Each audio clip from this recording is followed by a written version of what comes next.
Hello বন্ধুরা, কেমন আছো সবাই? আশা করছি সকলেই অনেক ভালো আছো। প্রিয় বন্ধুরা, আজকে তোমাদের জন্য নিয়ে এলাম আরও একটি নতুন গল্প। আশা করছি তোমাদের দাঁড়িয়ে যাবে, তাই ভিডিওটি শুরু থেকে শেষ পর্যন্ত দেখো।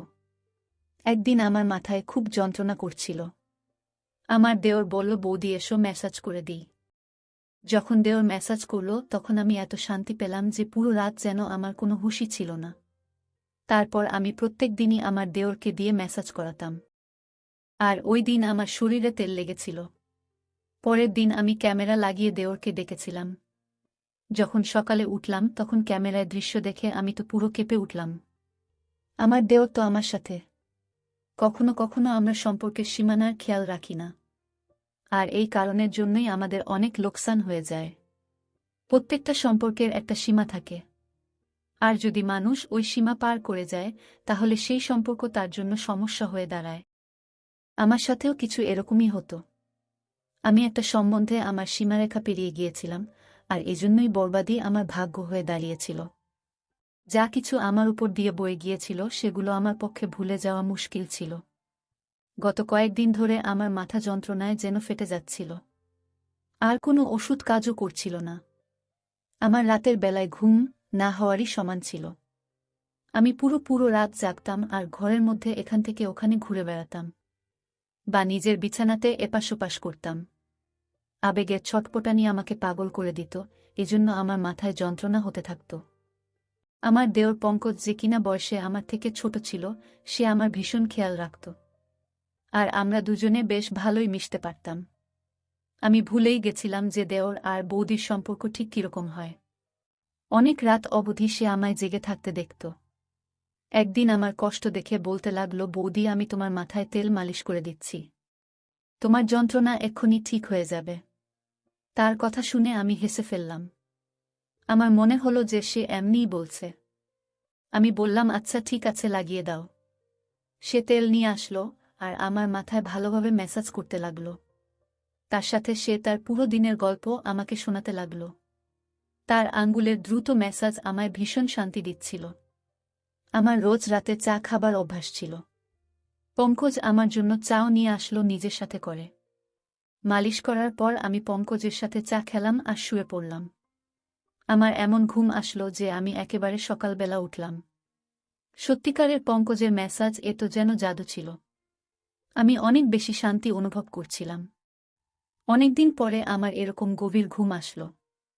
সকালবেলা উঠে যখন আমি স্নান করতে বাথরুমে গেলাম, আমি তখন ভীষণ অবাক হলাম যে আমার পুরো গায়ে কোথাও কোথাও তেল লাগানো। বোধহয় আমি ঘুমের ঘোরে নিজেই মাথার তেল এদিকে ওদিকে লাগিয়ে দিয়েছি। ঘুম পুরো হওয়ার কারণে আমার মাথার যন্ত্রণা চলে গিয়েছিল। এরপর আমি দিনভর কাজ করতে লাগলাম। আমার বিয়ের 1 বছর কেটে গেছে। আর এই 1 বছর আমি ভীষণ ভালোভাবে কাটিয়েছি। যখন আমি এই বাড়িতে বউ হয়ে আসলাম তখন আমার দেওর পঙ্কজের মাত্র 6 বছর বয়স ছিল। পঙ্কজের মধ্যে অনেক বেশি বাচ্চামো ছিল। আর সে একদম আমার ছোট ভাইয়ের মতোই লাগত। আমার বর আমায় বলেছিল যে তার বাবা খুব তাড়াতাড়ি পৃথিবী থেকে চলে গেছে, যার জন্য পঙ্কজ তার বাবার ভালোবাসা পায়নি। তার মাও পঙ্কজের উপর আর ঘরের উপর অনেক কম ধ্যান দিতেন, আর আমার বর আকরম এখানে তো থাকতই না। এজন্য আকরম আমাকে বলেছিল যে এখন সব থেকে বেশি আমি যেন পঙ্কজের খেয়াল রাখি। আমি তাকে কথা দিয়েছিলাম যে পঙ্কজকে একদম নিজের বাচ্চার মতো রাখব। আর আমি আমার কথা পুরো করেছিলাম। আমার বর আকরম অন্য শহরে চাকরি করত, আর সে মাসে 4 দিনের জন্য বাড়ি আসত। বাকি পুরো মাসে আমি আমার ছোট দেওর পঙ্কজ আর আমার শাশুড়ির সাথেই কাটাতাম। পঙ্কজ এখন 7 বছরের ছেলে, যে কিনা যুবক হয়ে গেছে। সে আমার থেকে বয়সে মাত্র 4 বছরই ছোট ছিল। সে কলেজ থেকে আসার পর ও বৌদি বৌদি করে আমার আগে পিছনে ঘুরত। আকরামের এখানে না থাকার কারণে আমার বড় ছোট সব কাজ পঙ্কজেরই দায়িত্বে ছিল। পঙ্কজ কলেজ থেকে আসার পর আমার কাজ করে দিত, আর তারপর আমারই সাথে সময় কাটাত। পঙ্কজের সাথে থাকতে থাকতে আমি একটা ব্যাপার অনুভব করেছিলাম, যে সে আকরামকে পছন্দ করত না। এমনকি তার কথা উঠলেও সে সেখানে চুপ করে যেত, অথবা কথা বদলে দিত। আমি তার থেকে জানতে চাইতাম যে আকরমের থেকে তার কিসের সমস্যা, কিন্তু আমি কখনো এই প্রশ্নটা করতেই পারিনি। আকরামের মা পুরো দিন পাড়ায় ঘুরে বেড়াতেন, আর সন্ধ্যা হতেই বাড়ি এসে তাড়াতাড়ি শুয়ে পড়তেন। পরের দিন সকালবেলা আবার পাড়ায় বেরিয়ে যেতেন। এজন্য আমার তার দিক থেকে কোনো সমস্যাই ছিল না। জীবন খুব ভালোভাবেই কাটছিল। কিন্তু আকরামকে ছাড়া আমি পুরো রাত ঘুমোতেই পারতাম না, আর পুরো রাত আমি এপাশ ওপাশ করে কাটিয়ে দিতাম। কখনো কখনো মন চাইত যে আমি নিজেই আকরামের কাছে চলে যাই। কিন্তু এখন এমনটা সম্ভব নয়, এজন্য আমার মাথায় মাঝেমধ্যেই ব্যথা ব্যথা হতো। পঙ্কজ জানত যে আমার মাথায় ব্যথা। এজন্য প্রথমে তো সে আমার জন্য ওষুধ নিয়ে আসত। কিন্তু একদিন হঠাৎ সে বলল যে, আপনি কতদিন আর ওষুধ খাবেন মাথা যন্ত্রণা? এর থেকে তো ভালো যে আমি আপনার মাথার ম্যাসাজ করে দিই। আপনি অনেক শান্তি পাবেন। আমি পঙ্কজকে বললাম, ম্যাসাজ করার বদলে কিছুদিনের জন্য আমাকে নিজের দাদার কাছে পাঠিয়ে দাও। আমি নিজেই ঠিক হয়ে যাব। আমার কথা শুনে পঙ্কজ বলতে লাগল, যদি আপনি চলে যান তো আমার কি হবে? আমি তো আপনাকে ছাড়া থাকতেই পারি না। তার কথা শুনে আমি জোরে জোরে হাসতে লাগলাম। সে আমার সাথে এভাবেই কথা বলত। সত্যিই পঙ্কজের সাথে থেকে আমার একটা অভ্যাস হয়ে গিয়েছিল তার। আমরা দুজনে মাঝে মধ্যেই ঘুরতে বাইরে চলে যেতাম। সে রাতের বেলা আমার জন্য আইসক্রিম নিয়ে আসত। আর আমরা দুজন মিলে রাতভর একসাথে সিনেমা দেখতাম। আমি পঙ্কজের সাথে কেনাকাটা করতে যেতাম। তখন সে আমাকে অনেক মডার্ন আর ফ্যাশনেবল জামা কাপড় কিনতে বাধ্য করত। ঘরের মধ্যে তো সে আমাকে ওড়না গায়ে দিতেও দিত না। আমি যখনই ওড়না নিয়ে কাজ করতাম তখন সে আমার গায়ের ওড়না টেনে একদিকে ফেলে দিত। সে বলতো, আপনি এটা এত গরমের মধ্যে কি করে পরে কাজ করেন? সে প্রত্যেকটা কথায় আমার অনেক বেশি চিন্তা করত। সে হালকা রঙের জামা কাপড় পরতে বেশি পছন্দ করত। এই জন্য আমি যখনই তার সাথে বাজারে যেতাম তখনই সে আমার জন্য হালকা রঙের কাপড় পছন্দ করত আর কেনাত। আর তার সেলাইও ভীষণ ফ্যাশনেবল ভাবে করিয়ে আনত। আমার জামা কাপড়ের ব্যাপারে তার অনেক রুচি ছিল। আমি প্রায়ই তাকে বলতাম যে তার বউতো যে তার বর তাকে পছন্দমতো জামা কাপড়ের ডিজাইন বানিয়ে দেবে। আমার কথা শুনে সে বলত যে, আপাতত আপনি ভীষণ সৌভাগ্যবতী যে আমি আপনার জন্য এত মেহনত করি। আর সত্যিই আমি অনেক সৌভাগ্যবতী ছিলাম। কেননা আমাকে সে কখনো কোনো কাজের জন্য না বলত না। সে আমার অনেক জামা কাপড়েই ডিপ করে ডিজাইন দেওয়া গলা বানাত। বড় বড় পিঠের ডিজাইনও বানাত, যেগুলো মাঝে মধ্যেই আমার কোমর পর্যন্ত চলে যেত। আর কামিজ এতটাই টাইট ফিটিং হতো যে কখনো কখনো তো নিঃশ্বাস নিতেও আমার কষ্ট হতো। কিন্তু পঙ্কজ এরকম জামাকাপড় ভীষণ পছন্দ করত। আমি ওকে আমার বাচ্চার মতো করে রাখতাম। এই জন্য কখনোই তার পছন্দের জামা কাপড় পরার জন্য আমি না করতাম না। হালকা গোলাপি রঙের জামাকাপড় পরে আমি একদিন রান্নাঘরে কাজ করছিলাম। অনেক বেশি গরম ছিল সেদিন। আর আমার পুরো শরীর ঘামে ভিজে যাচ্ছিল, যার জন্য আমার জামা কাপড়ে যেন আমাকে পুরোপুরি দেখা যাচ্ছিল। আর আমি ওড়না ছাড়া তাড়াতাড়ি খাবার তৈরিতেই মগ্ন ছিলাম। তাই হঠাৎই যখন সে পেছন দিক থেকে চলে আসলো আর আমাকে দেখে বলতে লাগলো, আজকে তো আপনি ভীষণ হট লাগছেন। ওর এই কথায় আমি লজ্জা পেয়ে গেলাম আর তাড়াতাড়ি আমার ওড়না খুঁজতে লাগলাম। তখনই সে বলতে লাগলো যে, আমি তো মজা করছিলাম বৌদি, আপনি আরাম করে নিজের কাজ করুন। আর সে রান্নাঘর থেকে চলে গেল। আকরাম যখন আমার সাথে দেখা করতে আসতো তখন ওই কদিন পঙ্কজ আমার সাথে অনেক কম কথা বলত। আর পুরো দিন সে পড়ার মধ্যেই মন দিত। আকরাম ভীষণ খুশি হতো যে পঙ্কজ অনেক মেহনত করে পড়া করছে। আর আমিও ওই দিনগুলো আকরামের সাথে এতটা মজে থাকতাম যে পঙ্কজের বদলে যাওয়া আমার চোখেই পড়ত না। আকরাম শুধুমাত্র 4 দিন আমার সাথে কাটিয়ে তারপর চলে যেত, আর তারপর পঙ্কজ আবার আমার সাথে আগের মতোই ব্যবহার করত। সে আমার ব্যাপারে অনেক জেদি ছিল। সে চাইত সে আমাকে যা খুশি বলুক। ওর এক বন্ধুর ভাইয়ের বিয়ে ছিল, সে আমার পেছনেই লেগেছিল যে আমি যেন ওর সাথে যাই। প্রথমে তো আমি না বলে দিলাম, কিন্তু যখন দেখলাম যে সে দুঃখী হয়ে আছে তখন আমি সঙ্গে সঙ্গে হ্যাঁ বলে দিলাম। কিন্তু আমি এটাই ভাবছিলাম, সে তার বন্ধুর ভাইয়ের বিয়েতে আমি গিয়ে কি করব। কিন্তু ওখানে গিয়ে আমি ভীষণ অবাক হলাম।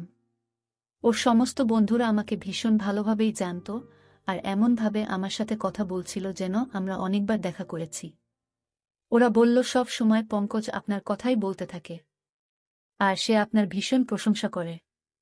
তারা সবাই আমার সাথে আবার দেখা করার জন্য জেদ করতে লাগল, ইচ্ছা প্রকাশ করতে লাগল।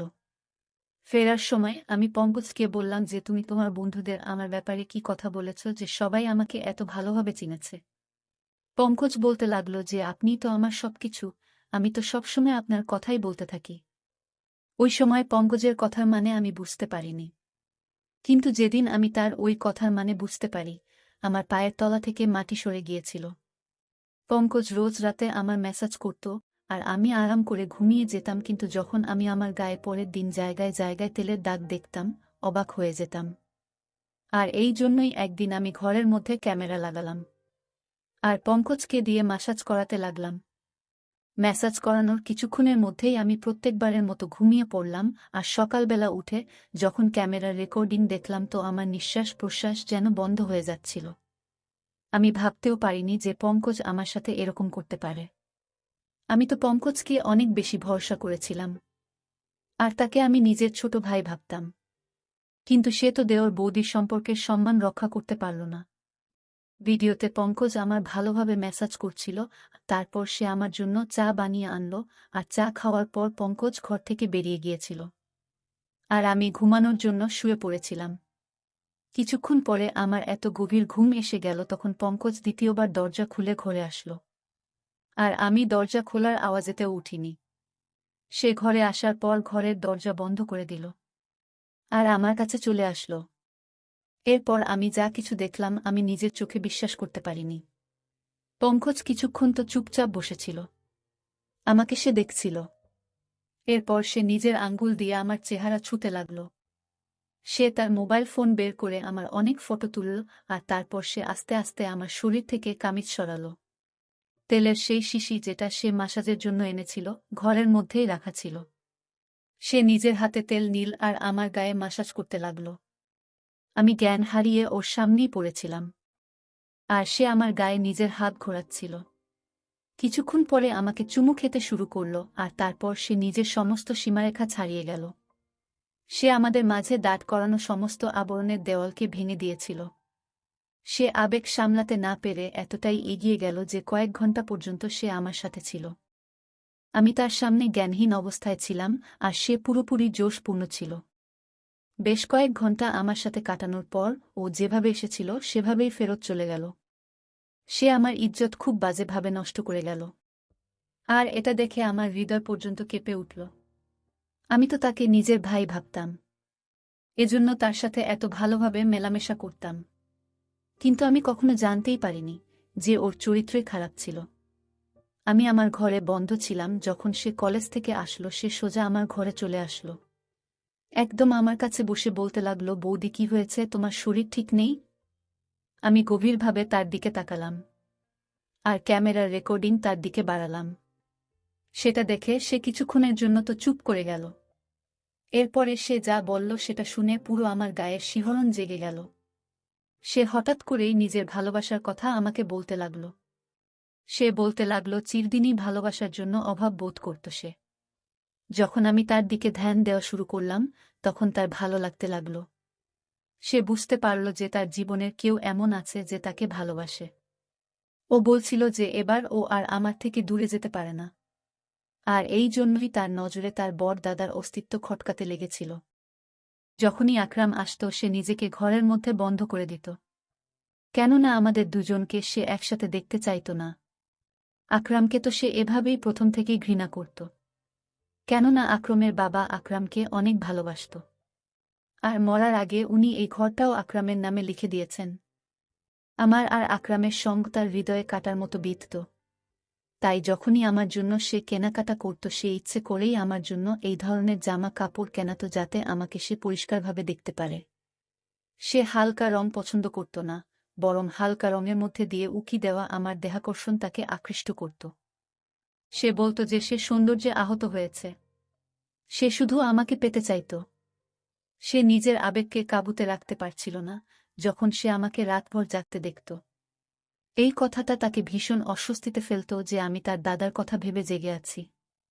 ওর ইচ্ছা ছিল আমি যেন তার জন্য জেগে থাকি আর জীবনভর যেন তার সাথে থাকি। সে নিজের দাদার থেকে আমাকে আলাদা করতে চেয়েছিল আর নিজের কাছে আনতে চাইত। এই জন্য সে আমার ম্যাসাজ শুরু করে যাতে আমি শান্তি পাই। আর সে আমার চায়ে ঘুমের ওষুধ মিশিয়ে আনত। আর যখন তার বিশ্বাস হতো যে আমি গভীরভাবে ঘুমিয়ে গিয়েছি তখনই সে আমার ঘরে চলে আসত আর নিজের পিপাসা মিটিয়ে চলে যেত। সে নিজের বন্ধুদেরও ওই কথাটা বলেছিল যে সে আমাকে ভালোবাসে, আর ওর বন্ধুরাই ওকে এই ধরনের পরামর্শ দেয়। পঙ্কজ আর তার বন্ধুরা বয়ঃসন্ধির দরজায় উপস্থিত ছিল, এই জন্য তারা ঠিক আর ভুল কি সেটা বুঝতে পারত না। আমার ইজ্জত নিয়ে বসেছিল সে। পঙ্কজের কথা শুনে তো আমার চোখ দিয়ে জল বেরিয়ে আসলো। সে এই সমস্ত করে ফেলেছিল, আর আমি ছিলাম তার দাদার বউ, আর সে আমার বিছানা পর্যন্ত এসে গেছিল। আমি লজ্জায় জল হয়ে যাচ্ছিলাম। আমি ঘৃণায় পঙ্কজের দিকে তাকালাম। তখন সে আমার পায়ের কাছে বসে পড়ল আর বলতে লাগল সে শুধু আমাকে ভালোবাসে আর আমার ঘৃণা ওকে মেরে ফেলবে। বাবার ছেড়ে চলে যাওয়ার সাথে সাথে সে নিজের মায়ের অদ্ভুত উদাসীন্য সহ্য করতে পারেনি। সে বলতে লাগল তার মাও কখনো তার আবেগ আর তার ইচ্ছের খেয়াল রাখত না। তার বদলে তার মা গোটা পাড়ায় ঘুরে বেড়াত, আর তাই সে পুরোপুরি একাকিত্বের শিকার হয়েছিল। যখন আমি এই বাড়িতে আসলাম তখন তার একাকিত্ব দূর হল, সে নিজে নিজেই আমার সাথে মিলেমিশে গিয়েছিল। আমি পঙ্কজকে ধাক্কা দিয়ে আমার পায়ের কাছ থেকে সরিয়ে দিলাম। আমি তার মুখও দেখতে চাইছিলাম না। সে আমার সাথে যা করেছে আমি তাকে কখনোই ক্ষমা করতে পারতাম না। আমি জানতাম এতে পুরো ভুল পঙ্কজের ছিল না। সে সত্যিই সম্পর্কের জন্য মরে যাচ্ছিল, আর আমাকে পেয়ে সে সীমানা ভুলে গিয়েছিল। আর আমিও তাকে কখনো ঠিক আর ভুল কোনটা তা বলিনি। সে যখনই আমার জন্য জামা কাপড় সেলাই করাতো তখন আমি সেটা ওর পছন্দ ভেবে মেনে নিতাম। আমি ওড়না ছাড়াই তার সামনে ঘরে ঘুরে বেড়াতাম। আমি তাকে নিজের ছোট ভাই অবশ্যই ভাবতাম, কিন্তু বাস্তবে সে তো আমার ছোট ভাই ছিল না। তার আর আমার সম্পর্ক ছিল দেওর বৌদির। আর আমি এই ব্যাপারটাই খেয়াল করিনি। আজকালকার দিনে যেখানে 1-3 বছরের বাচ্চাও পুরো সব কথাই জানতে পারে, আমি কি করে ভেবে নিলাম যে আমার 7 বছরের দেওর একটা ছোট বাচ্চা হবে। আমি তাকে বললাম এটাই ভালো হবে যে তুমি আমার থেকে দূরত্ব বজায় রাখো, আর আমাকে নিজের চেহারাও দেখাবে না। আমার পক্ষে এবার তার সাথে একই ছাদের নিচে থাকা মুশকিল হয়ে গিয়েছিল। সে বলতে লাগল যে এই কথাটা যেন তার দাদাকে আমি না বলি। আমার মধ্যে তো নিজে থেকেই এতটা ক্ষমতা ছিল না যে আমি আকরামকে এত বড় সত্যিটা বলবো। সে ভীষণ লজ্জিত ছিল, আর সে নিজের ঘরে চলে গেল। কিন্তু আমি নিজের নজরেই নেমে গিয়েছিলাম। আমি সঙ্গে সঙ্গে আকরামকে ফোন করলাম। তাকে বললাম আমি এবার তাকে ছাড়া থাকতে চাই না। হয় সে নিজে এখানে চলে আসুক, আর না হয় আমাকে তার কাছে ডেকে নিক। আমার কথা শুনে আকরাম প্রথমে তো অবাক হয়ে গেল যে আমার হঠাৎ করে কি হলো, কিন্তু যখন আমি বারবার বলতে লাগলাম তখন সে বলল সে তাড়াতাড়ি আমাকে তার কাছে ডেকে নেবে। সে কিছু সময় চাইছিল যাতে আমার থাকার সে ব্যবস্থা করতে পারে, আর নিজের মায়ের সাথেও সে সেই ব্যাপারে কথা বলবে। আমি আকরামকে বললাম যে সে 1-5 দিনের ভেতরে যেন আমাকে ডেকে নেয়, না হলে আমি চিরজীবনের জন্য ঘর ছেড়ে চলে যাব। আকরাম আমাকে কথা দিল যে সে 1-5 দিনের মধ্যেই আমাকে নিজের সাথে নিয়ে যাবে। আমি এই 15 দিন নিজেকে ঘরের মধ্যে বন্ধ করে কাটিয়েছি।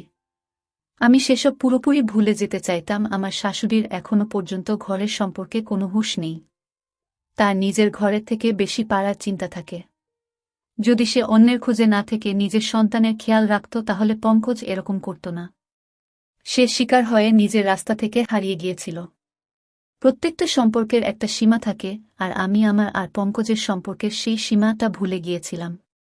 আর আজকে তারই ফল আমাকে ভোগ করতে হচ্ছে।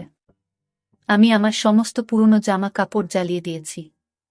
এবার আমি বুঝতে পেরেছি যে আমি এই বাড়িতে একজন বাইরের মানুষের সাথে আছি, আর আমাকে নিজেকে এবার থেকে আড়ালে রাখতে হবে।